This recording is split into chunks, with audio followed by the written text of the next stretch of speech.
বাংলাদেশ গণতন্ত্রের যে ট্রেনে উঠেছে সেটি গন্তব্যে পৌঁছাবে বলে মন্তব্য করেছেন প্রধান নির্বাচন commissioner AMM Nasir Uddin.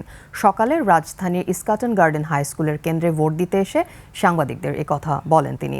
CEC বলেন, সামাজিক যোগাযোগ মাধ্যমে ভুয়া ভিডিও এবং এআই জেনারেটেড ছবি একটা বড় চ্যালেঞ্জ। সবগুলো চাইলেও নিয়ন্ত্রণ করা সম্ভব না। এগুলোর অনেক কিছুই সীমান্তের ওপার থেকে হয়। তিনি আরও বলেন, শুধু নিজে নিরপেক্ষ থাকলে হবে না, আপনার আশেপাশে সবাইকেও নিরপেক্ষ রাখতে হবে।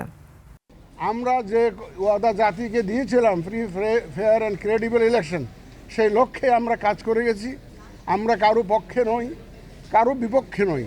আমরা শুধুমাত্র একটা সুন্দর পরিবেশ, নির্বাচনের পরিবেশ সৃষ্টি করার চেষ্টা করেছি এবং আশা করি এবং আমার ধারণা আমরা ইনশাল্লাহ করতে পেরেছি। আপনাদের সহযোগিতা, সবার সহযোগিতা নিয়ে ডিআইজিদের সাথে কথা বলেছি, অনেক ডিসির সাথে কথা বলেছি। শুধুমাত্র একটা ইনস্ট্রাকশন দিয়েছি যে আপনারা কারো পক্ষে কাজ করতে পারবেন না, কারো বিপক্ষে কাজ করতে পারবেন না। আপনারা প্রফেশনালি এবং নিরপেক্ষভাবে কাজ করবেন এবং আপনি শুধু নিজে নিরপেক্ষ থাকলে হবে না, আপনার অধীনে যারা আছে, আপনার নিয়ন্ত্রণে যারা আছে, তারাও যাতে নিরপেক্ষ থাকে সেই জন্য সার্বিক প্রচেষ্টা আপনাকে করতে হবে।